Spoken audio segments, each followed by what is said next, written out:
Boas noites, benvidos a todos, todas.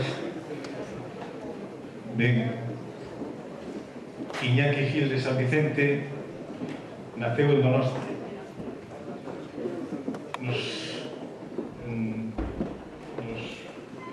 Aos 18 anos foi detido por razóns políticas, evidentemente, e a partir de aí, tal como el di, o de sempre: cárcere, exilio, loita, despidos, até obter unha praza en Correos.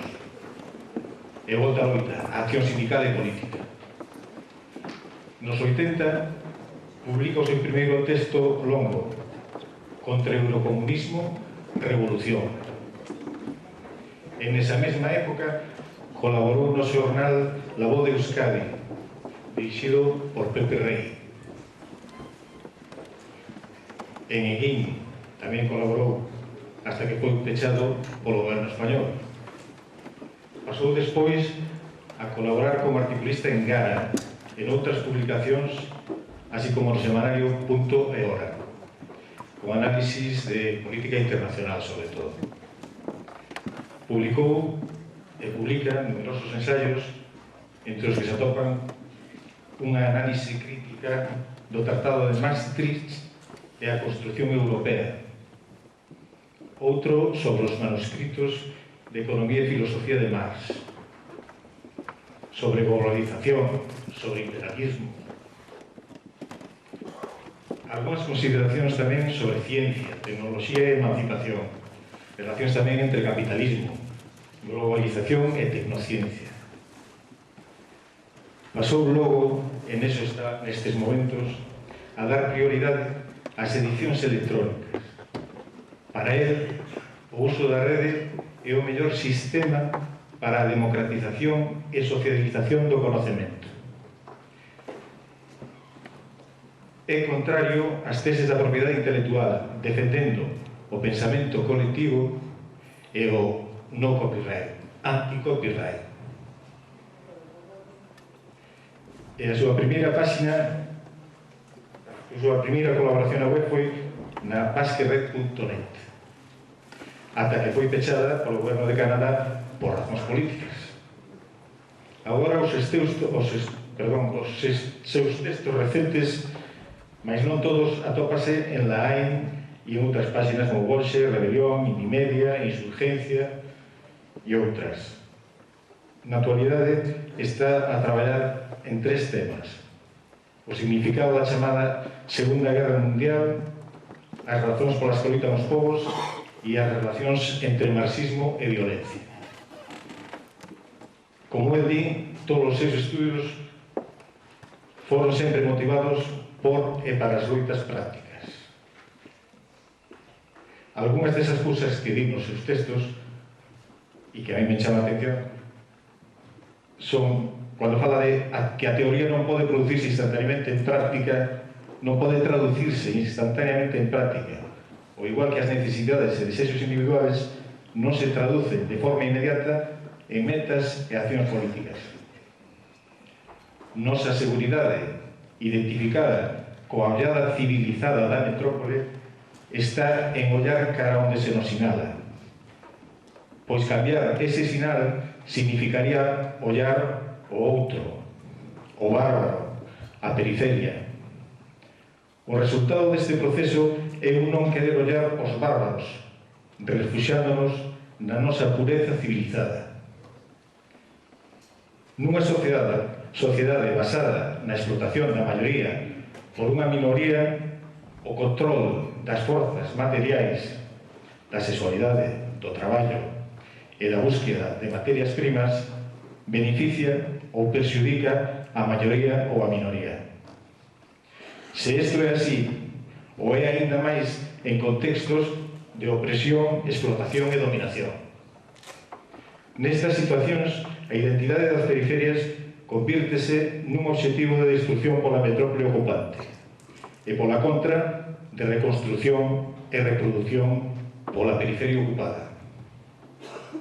A identidade nacional, a periferia, é o resultado dun proceso e unha construcción colectiva, resultado do desenrolo das contradicións sociais internas do colectivo que a produce e das presións e agresións dos colectivos do entorno.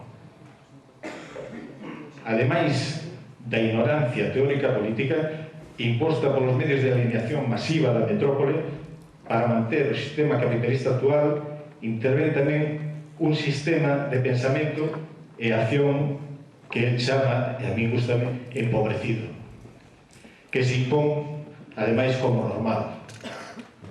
Esta normalidade, esta dominación, dirixe a nosa capacidade natural creativa e crítica, o que, unido a outras accións como a aplicación do terror, material ou simbólico, visible ou invisible, uso da tortura como privilexio do poseedor legítimo da violencia, consegue unha desnaturalización brutal.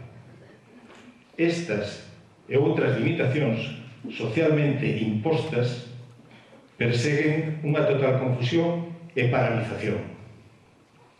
O sistema dominante aumenta a complexidade aparente e non real de moitos problemas para provocar o desconcerto, a pasividade e facer que os oprimidos renuncien ao seu propio pensamento e se deixen manexar polo poder civilizador. A resposta civilizada a esa contestación bárbara, non normal, son estrategias de ocupación militar, desplazamentos e concentracións poblacionais, criminalización. En suma, é a guerra con todos os medios. A dominación revístese de normalidade, asumindo e aunando sensibilidades que reproducen e reconducen ese real centralismo político, judicial e policial militar. Como real carta magna que ultraxa a linguaxe, esa linguaxe que debería reflexar a loita dos oprimidos contra a violencia que se exerce sobre eles e sobre as súas identidades. Esa dominación criminalizadora que monopoliza a violencia con leis e tribunais excepcionais, que de un xeito espectacular asentan as conciencias nun modelo normalizado de seguridade. De todo isto vai nos falar hoxe Iñaki.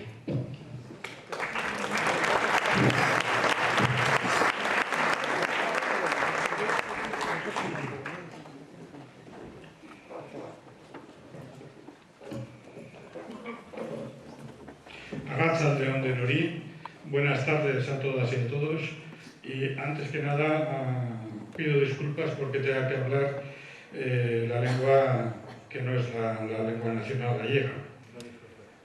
Desconozco, la entiendo, pero no la puedo hablar y pido disculpas por eso. Y esta es la primera cuestión. Estamos aquí para discutir las relaciones entre centro y metrópoli con colonias y periferias en lo relacionado con la violencia, con las violencias. Esta es la primera cuestión inmediata. Vosotros, gallegos y yo vasco, tenemos que hablar otra lengua, otra tercera, cuando lo lógico es que yo hablara gallego o me hubiera preparado o hubiera pasado esta ponencia en gallego, pero sin embargo todos tenemos que hablar otra tercera lengua.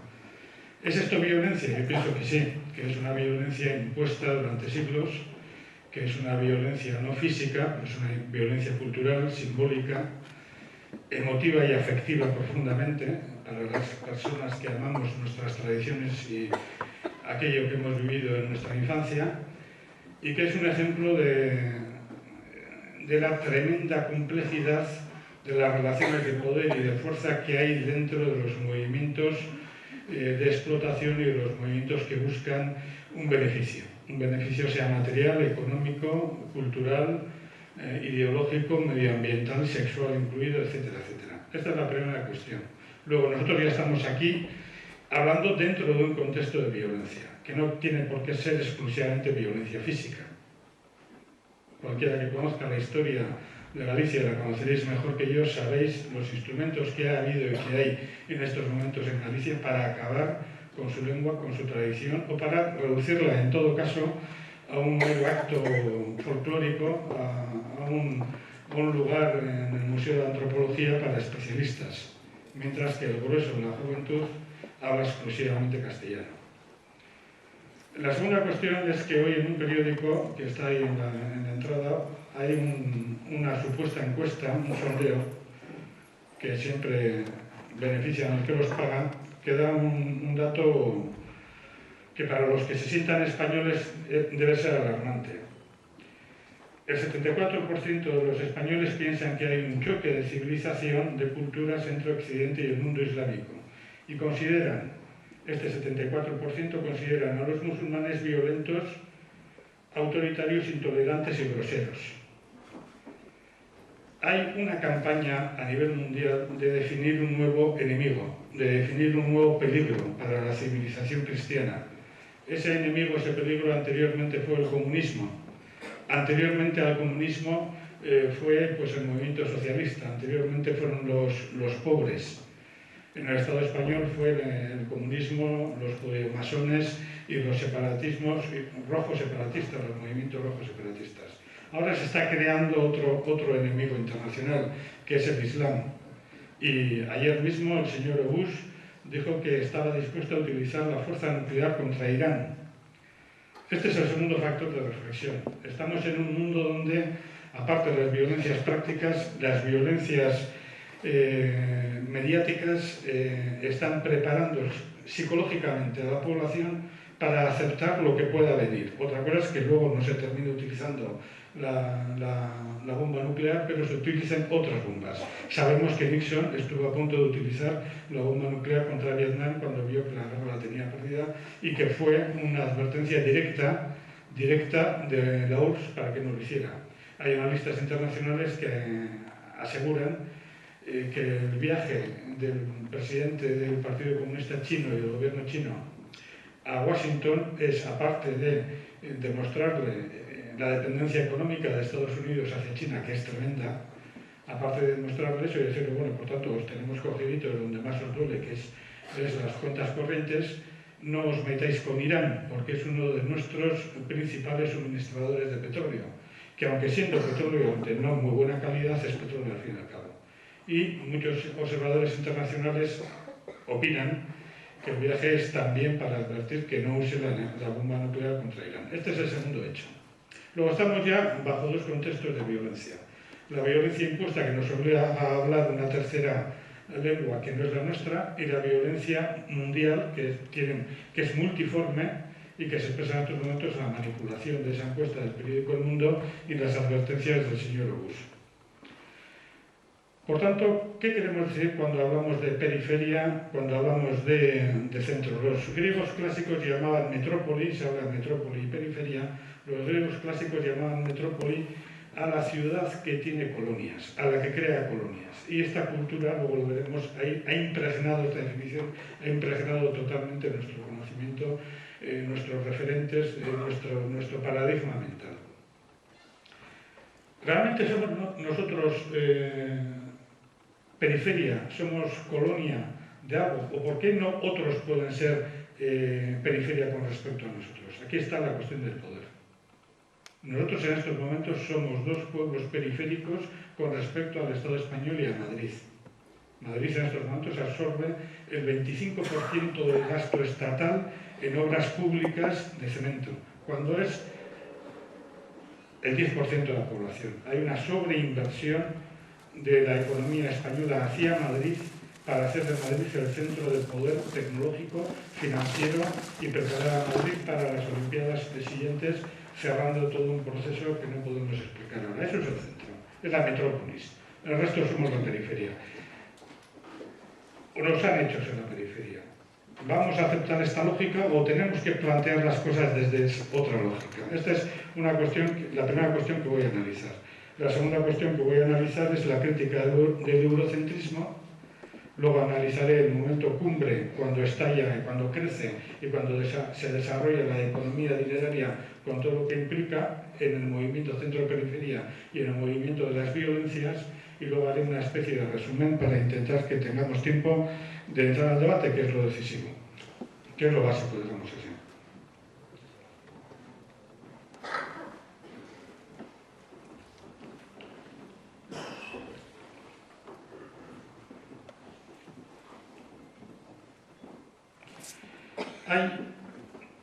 digamos, dos momentos en el pensamiento occidental, construido en base al criterio de que todo surge desde la civilización griega.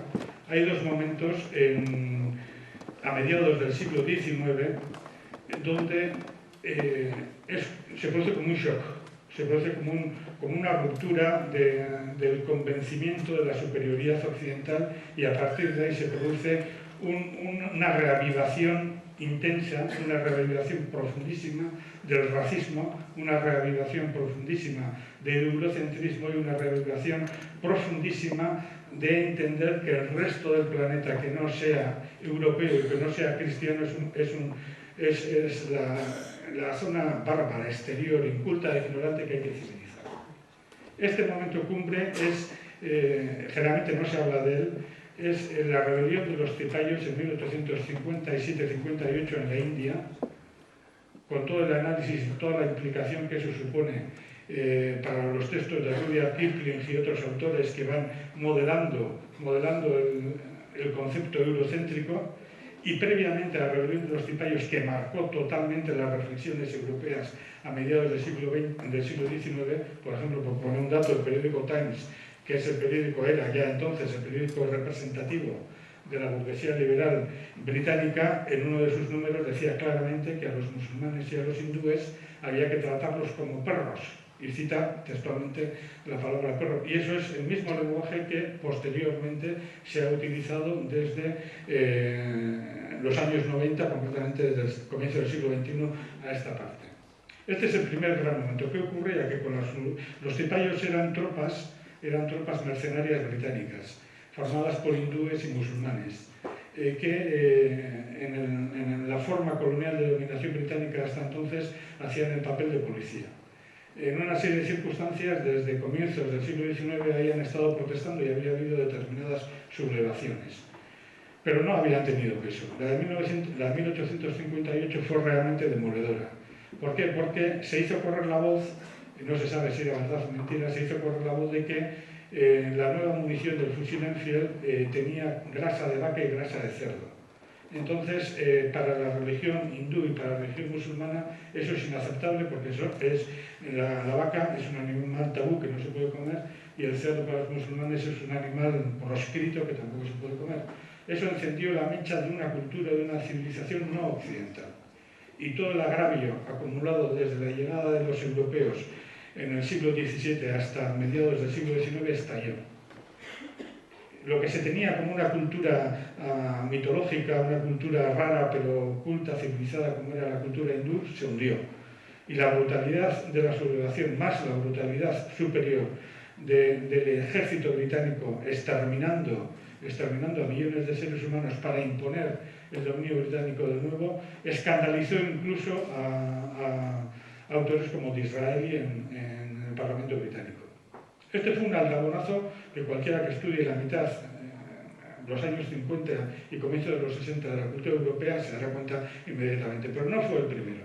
Fue la primera vez, digamos, en el cual una cultura no cristiana contestaba directamente en un proceso de emancipación. Pero no fue el primero. Hay otro que ha sido sistemáticamente ocultado incluso en estos momentos, que fue la revolución de la independencia del pueblo de Haití, que fue una revolución que triunfó en 1804, independizándose del Estado francés, que fue una revolución negra, en el sentido literal del término, que fue el primer país latinoamericano libre, ellos no hablaban castellano, hablaban francés, y fue el país que, digamos, fue decisivo para el proceso de emancipación de Bolívar de toda Latinoamérica, porque cuando Bolívar perdió una serie de batallas fue donde el Estado libre de Haití y pidió dinero, y los haitianos le impusieron como condición que declarara, a partir de 1815, declarara la liberación de los esclavos en todos los procesos de emancipación que tuvieran lugar en Latinoamérica. Y Bolívar aceptó esa condición, aparte de que él no tenía nada en contra de eso, aceptó esa condición y lógicamente aceptó el dinero y las armas que le pasaron los revolucionarios haitianos. La revolución de Haití fue un mazazo para todas las clases dominantes, incluida para la clase dominante del sur de Estados Unidos, esclavista. Y desde entonces hubo una política deliberada de hundir Haití, de evitar que Haití fuera el esquema alternativo a la cultura católica y a la cultura francesa en Latinoamérica y por repercusión en la parte esclavista de los Estados Unidos. No podemos analizar cómo era la composición de Haití, pero en el momento de la revolución era el primer país productor de azúcar del mundo. Y era una potencia realmente, era pequeña, pero una potencia con un poder. La producción de azúcar era una de las mercancías más codiciadas en aquel tiempo. Y todo lo que ha ocurrido desde entonces de Haití para ahora surge de ahí. Pues bien, hubo un acto que, de la misma forma que el movimiento Cipayo sacaba a colación el antagonismo con la civilización cristiana, como era la mezcla de hindúes y musulmanes, en Haití sucedió lo mismo, pero lo primero que hicieron los revolucionarios negros fue recuperar el nombre indio de los habitantes originarios de Haití, que no sobrevivía ninguno porque todos habían muerto, simplemente quedaban algunas palabras y era el nombre de Haití, y recuperar el nombre de Haití aunque ellos eran de origen africano. Era una síntesis, una aleación de la cultura ancestral india con la nueva cultura afroamericana. Y se creaba una concepción de tal forma que un autor, Miñolo, latinoamericano, analiza a Jefferson y analiza a Bolívar, por una parte, pero también analiza, por otra parte, a los revolucionarios haitianos y dice que el corte drástico que imposibilita cualquier resolución del conflicto por parte de uno y otro es que mientras que Bolívar y Jefferson pensaban en términos de europeidad, o sea, de aceptación del orden eurocéntrico, los revolucionarios haitianos pensaban en términos de indoafricanismo. Otra civilización, otro esquema totalmente diferente, basado, entre otras cuestiones, en la supresión de la esclavitud, la supresión de la propiedad privada latifundista, el respeto a la pequeña propiedad del campo, etc. Estos dos fueron dos aldabonazos impresionantes. Conociendo la experiencia de Haití, podemos conocer un poco la obsesión norteamericana de acabar con Cuba. Podríamos encontrar similitudes muy aproximadas.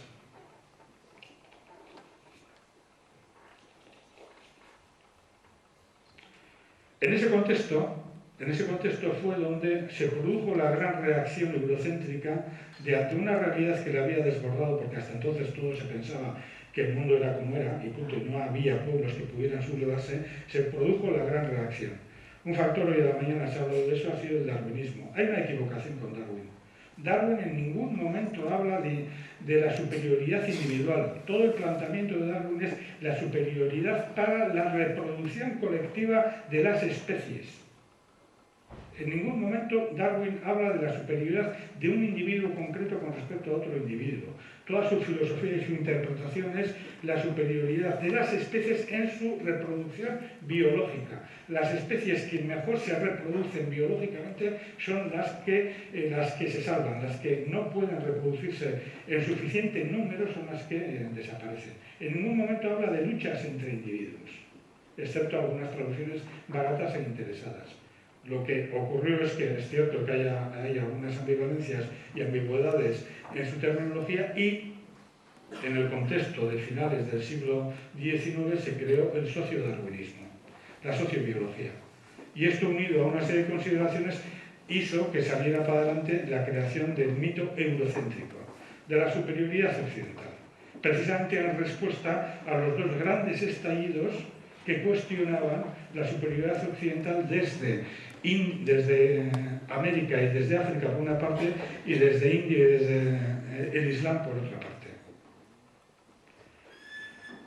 En esta situación, por ejemplo, Foucault dice claramente que el racismo surge en el siglo XVII, Sabirami plantea exactamente la misma tesis, etc. Y básicamente todo el pensamiento crítico actual con decenios de diferencia marca en la gran crisis del siglo XIX, que luego vendría el sentido de la decadencia de Occidente, etcétera, etcétera, un poco más tarde, vendría la sensación de que el mundo se va a comer a Occidente. Uno de los efectos sería el fascismo. La misma sensación que existe en estos momentos de que el mundo no eurocéntrico se va a comer a Occidente, a la civilización. Exactamente, se está produciendo exactamente en la misma dinámica. Luego veremos las diferencias que hay. Hay un autor que a mí me gusta mucho, pese a algunas diferencias, que es latinoamericano. No es casualidad que las grandes aportaciones teóricas siempre se produzcan en los sitios donde está en efervescencia la lucha de clases y liberación nacional, que tiene en su texto Enrique Dussel, Europa, modernidad y eurocentrismo, en el texto La colonialidad del saber, eurocentrismo y ciencias sociales, hace esta séptuple definición de lo que es la visión eurocéntrica. Primer punto, el eurocentrismo se define superior a otras civilizaciones y culturas. Segundo punto, al ser superior tiene la obligación moral de desarrollar a los demás pueblos primitivos, rudos y bárbaros. Tercer punto, este desarrollo debe ser siempre copia y calco del anterior desarrollo europeo. Cuarto punto, dado que el bárbaro se resiste a ser civilizado, el eurocentrismo debe aplicar la guerra justa colonial en bien del bárbaro. Acordaros de todo el debate reciente sobre las injerencias a favor de los derechos humanitarios mediante la ocupación por ejércitos, etc. Quinto punto. Las víctimas de la guerra justa colonial son por ello inevitables y tienen el sentido cuasi ritual de víctimas propiciatorias en el sacrificio. Luego veremos un problema muy candente que es, al final, que es el choque a muerte entre el concepto de sacrificio cristiano y el concepto de inmolación precristiana de los pueblos que no han desarrollado una economía dineraria y mercantil. Sexto, la negativa tiene el sentido, y el leído. Y séptimo, por esto son inevitables los costos de modernización de los pueblos atrasados e inmaduros.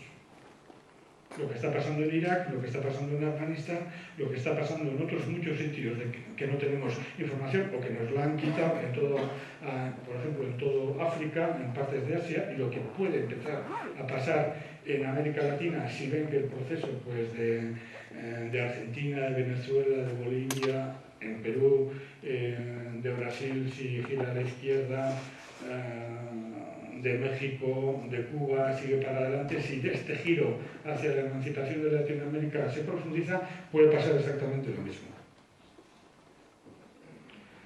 Estos son los grandes mitos de Occidente. Estos mitos se crearon bajo la convulsión de que el mundo se estaba sublevando. No podemos analizar aquí cómo esto se teorizó dentro del movimiento socialista y del movimiento comunista. Las 4 primeras internacionales del movimiento comunista lo teorizaron. Las primeras internacionales del movimiento socialdemócrata lo teorizaron. Ha habido una política deliberada de silenciamiento, una política deliberada de ocultación de todas aquellas reflexiones realizadas en el mismo momento y solamente tenemos las versiones actuales, como la que he puesto del diario El Mundo en estos momentos. Voy a pasar a la desmitificación de este mito.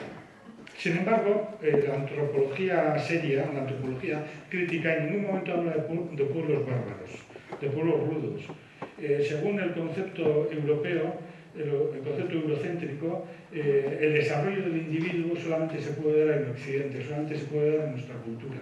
El resto son masas amorfas que se mueven por impulsos colectivos donde no domina la dialéctica entre el individuo y el colectivo.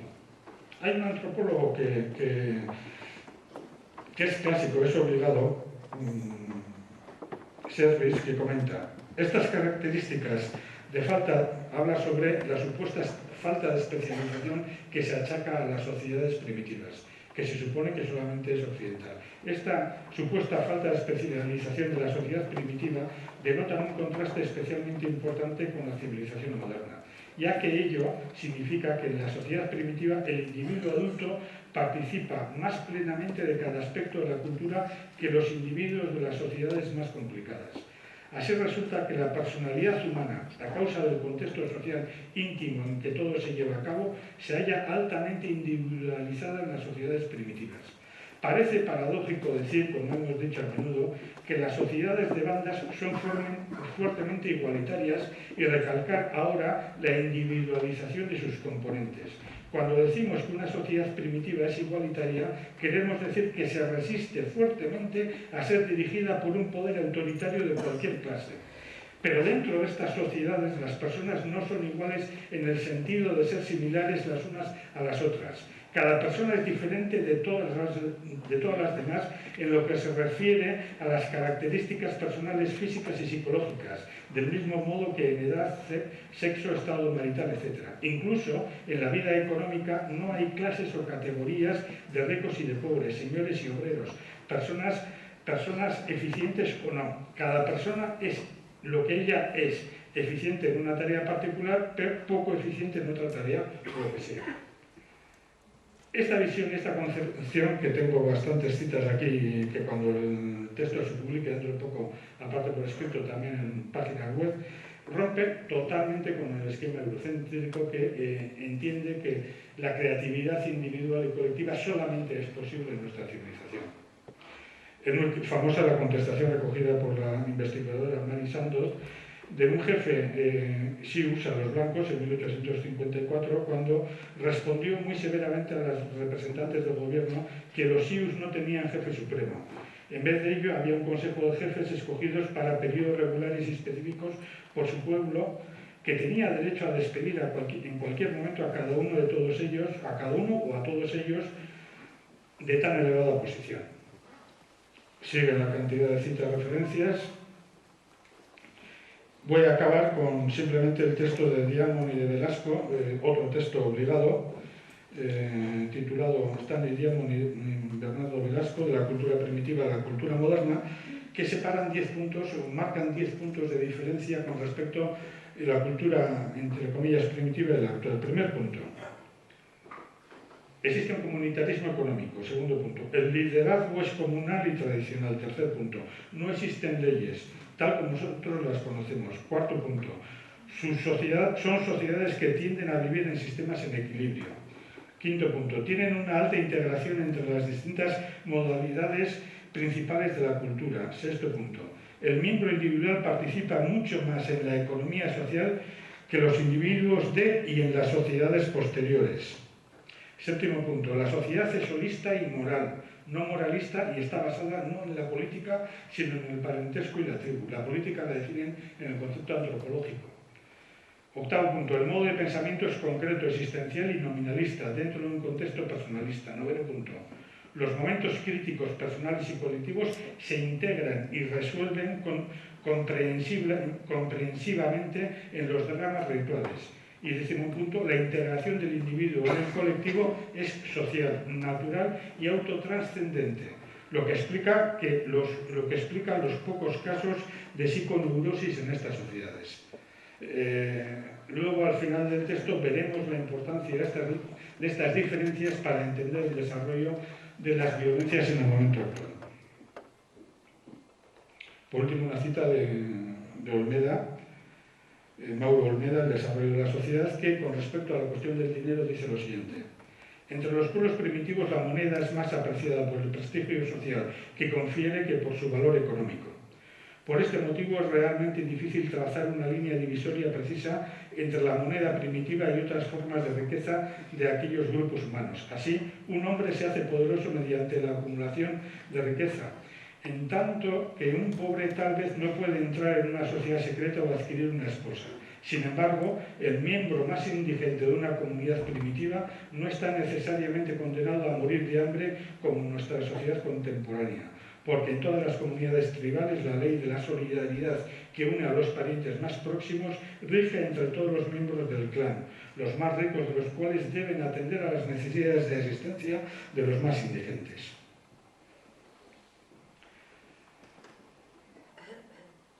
En defensa de estos criterios de lo que se llama economía solidaria, economía de trueque, economía de reciprocidad, la defensa de esta economía ha sido uno de los grandes secretos que ha explicado y que explica la enorme, casi inacabable lista de resistencias de los pueblos a la expansión de la economía burguesa. Esta es una de las razones, hay otras. Y una particularidad de esta razón, que luego veremos, es cómo estas economías de trueque, economías de solidaridad, economías de reciprocidad, buscan un sitio, la casa grande, la gran casa, o el templo, o el palacio más tardíamente, ahora ya es el banco privado, buscan un sitio donde almacenar el excedente social acumulado. Luego tocaremos esa cuestión. Martín Bernal, que tiene un texto también de obligada lectura, Atenea Negra, editorial crítica, desautoriza, de principio a fin del texto, desautoriza de arriba abajo toda la pretensión eurocéntrica de que la superioridad europea surge ya y nutre como una especie está embrionariamente desarrollada en la Grecia clásica. Es un libro que realmente no tiene desperdicio. Y aquí surge el momento ya serio de la definición, del debate sobre centro y periferia. Se resulta que la cultura eurocéntrica es reciente, que el mito de superioridad eurocéntrico es del siglo XIX a esta parte, que es la tesis que defiende Bernal y prácticamente todo el pensamiento crítico acumulado de los años 50 para adelante o incluso anterior. Si esto es así, ¿en base a qué criterios, en base a qué realidades se definen las periferias y se definen los centros? Se llama, por ejemplo, al pueblo gallego o se llama al pueblo vasco. Porque aquí entramos a uno de los problemas serios, el problema de la autodefinición. ¿Yo cómo me tengo que definir? ¿Como vasco, como español, como europeo, como ser humano, como miembro, una conglomeración de átomos que flota en el universo? ¿Cómo? Desde la lógica del eurocentrismo y de la lógica de la separación de las periferias y de los centros y de las colonias, etcétera, etcétera, hay que admitir la definición del poder. En este sentido, por poner un caso, los vascos nos llamamos a nosotros mismos Euskal Herria. Nosotros no nos definimos vascos, eso es una definición que nos pusieron los romanos. Nos llamamos Euskal Herria, que quiere decir el pueblo que habla euskera.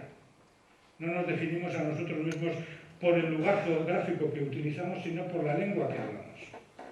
Otros pueblos, por ejemplo, los de la UAR en Estados Unidos, lo que ahora es Estados Unidos, se llaman a sí mismos Lenni Lenape, o verdaderos hombres o auténticos hombres.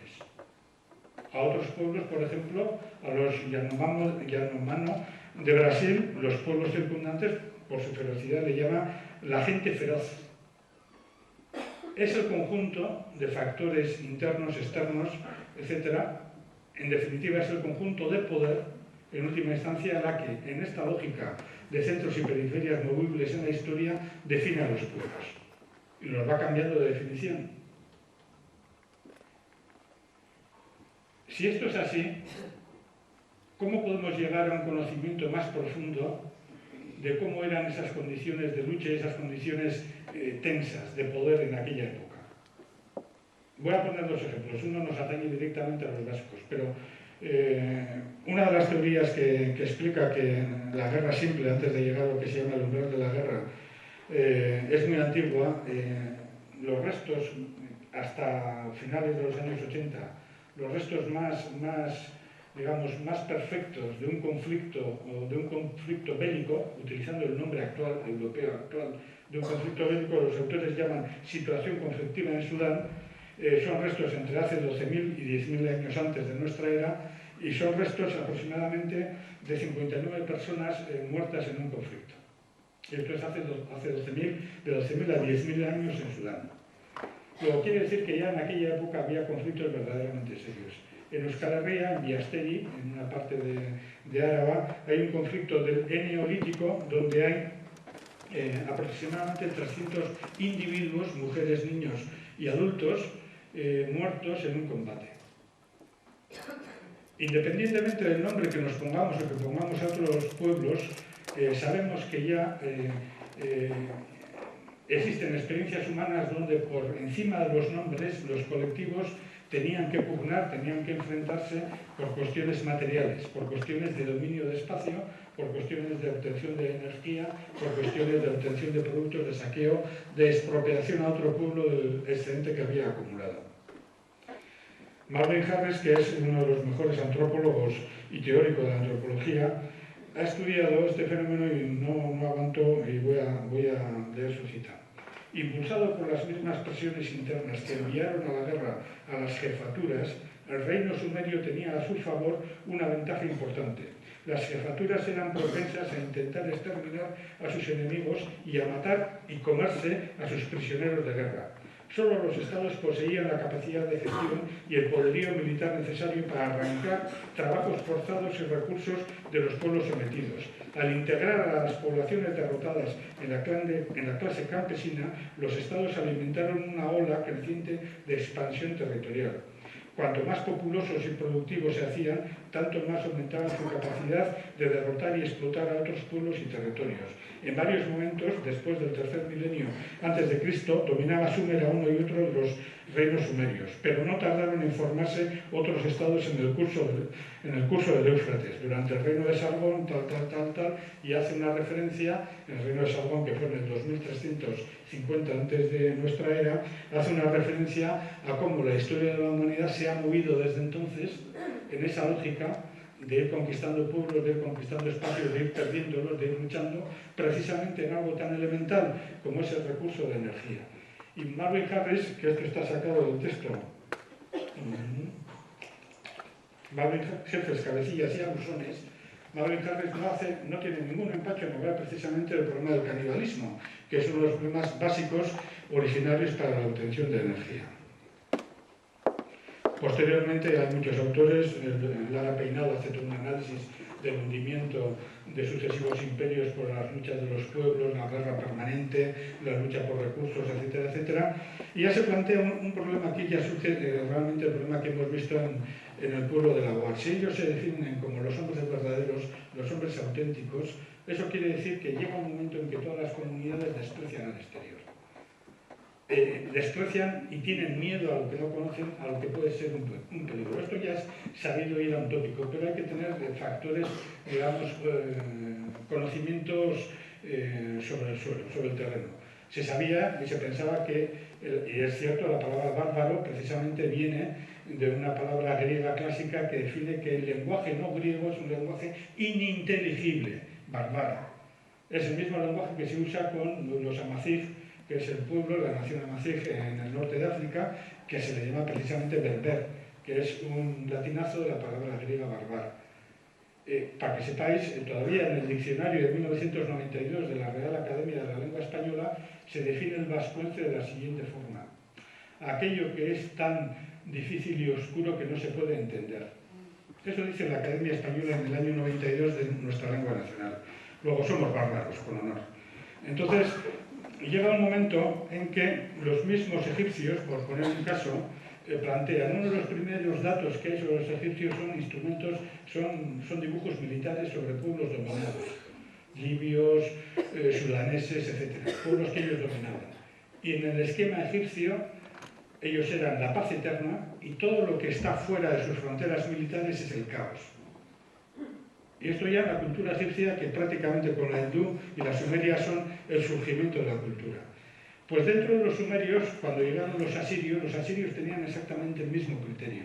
Lo que no era asirio era la barbarie, era deleznable, era rechazable. Y en toda la cultura pregriega, varios miles de años anteriores al esplendor griego en el siglo V y en el siglo IV antes de nuestra era, todo lo que no era babilónico para los babilonios, asirio para los asirios, egipcio para los egipcios, etc., todo eso eran seres infrahumanos, como dice concretamente Mario Liberani en su texto El Antiguo Oriente, Historia, Sociedad y Economía.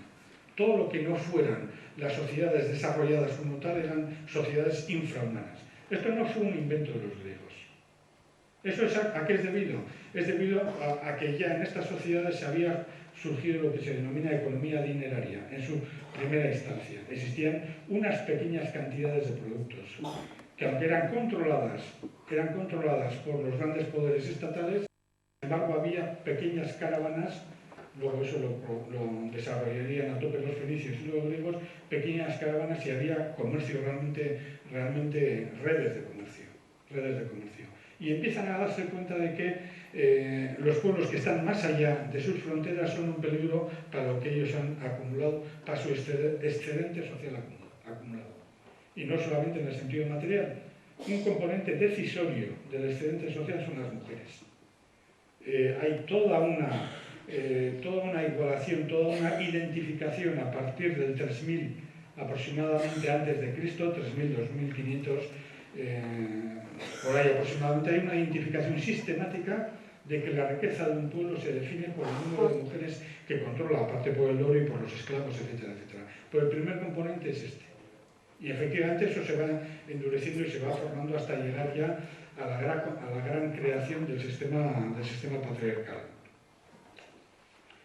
Llega un momento que, sin embargo, todo este esquema estalla, todo este esquema se rompe, todo este esquema, ¿por qué? Porque se inventa una cosa, que se inventa el hierro. No voy a leer porque no me da tiempo. Hay un autor, McNeil, donde analiza cómo la masificación del hierro entre el 1400 y el 1200 antes de nuestra época permite que la aparición de lo que se llama un arma democrática. Un arma democrática en el sentido que permite a pueblos pobres, mediante la utilización del hierro, que es infinitamente más barato que el bronce, pues vencer a grandes imperios basados precisamente en el bronce. Luego ha habido otras armas democráticas. Otra arma democrática ha sido el arco largo británico, por el que los británicos vencieron a la caballería francesa. Otra arma democrática fue la ballesta, por ejemplo, prohibida por un concilio lateranense de la Iglesia Católica, su uso por parte de los cristianos, pero no su uso contra los musulmanes. Es como si ahora se permitiera por parte del Vaticano el uso de las más sofisticadas armas contra los musulmanes, pero no entre los cristianos, etc. Y por fin la última arma democrática, como todos sabemos, ha sido el fusil AK-47 de los soviéticos, que ha permitido a muchas partes de la humanidad emanciparse. Estos, digamos, que son los momentos. Por ejemplo, en la China es otro país, aquí hay un autor, Jenner, que habla que entre el 1122 y el 256 antes de nuestra era resultaría bien sencillo compilar pruebas escritas de los innumerables casos de discriminación étnica y nacional en el pueblo chino. Los textos de estos siglos están plagados de señales de odio, desprecio y miedo hacia otros pueblos. Llega un momento que cuando los pueblos acumulan dinero, o más exactamente acumulan un excedente, que es lo que sobra después del trabajo necesario que se consume, etcétera, etcétera, cuando acumulan un excedente, en ese contexto tienden a protegerse y a proteger lo más sagrado que consideran. Y lo meten en los templos, lo meten en la gran casa, lo meten, que luego comentaremos. Precisamente, paso ahora. Una de las cosas que llama la atención cuando llegan los españoles a Cuba, y una de las primeras narraciones que se hacen, Colón habla de la Casa Grande, donde los indios amontonaban todos los recursos.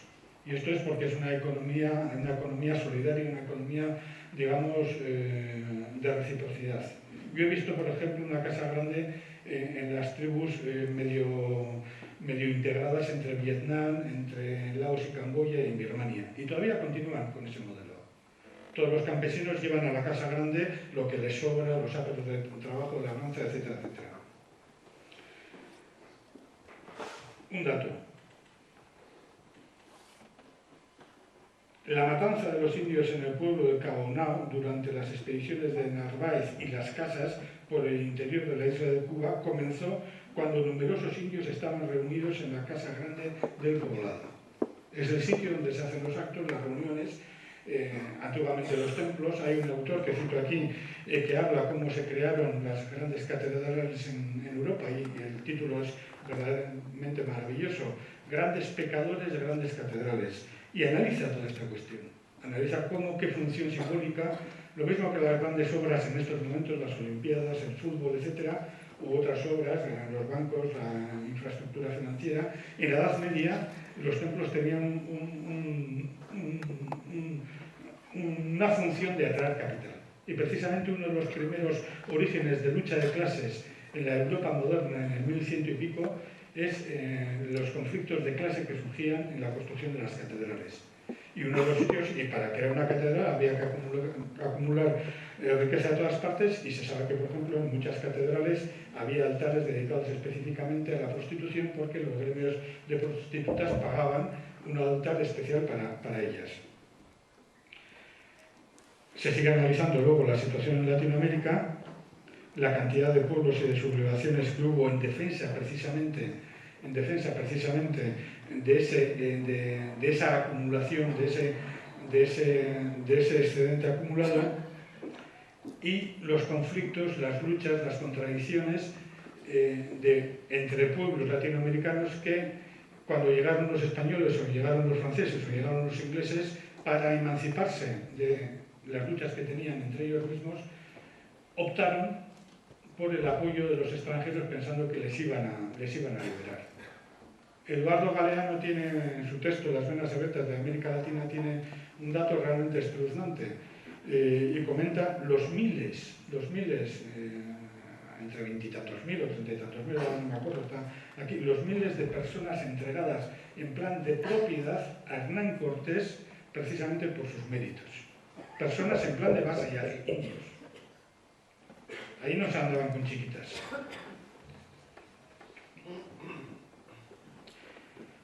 Una de las últimas luchas más fuertes fue la de los araucanos. Cito esto porque después vendrá un papel, una función, un tema interesante. Y por último, para acabar con el tema de Latinoamérica, voy a comentar la situación, la sublevación, la guerra de los palos rojos en Estados Unidos a comienzos del siglo XIX, en 1814, como varias naciones indias, viendo que era imparable el avance europeo, viendo que era imparable, hacen una alianza, se sublevan, se rompen entre ellas, se constituye una alianza de un sector de los indios que pactan con los norteamericanos, les destrozan, los norteamericanos pactan con los dirigentes colaboracionistas, les entregan terreno, luego les retiran los terrenos y aquel dirigente, William McIntosh, que era un mestizo, que era el que había propiciado la colaboración de los indios con los norteamericanos, los propios indios,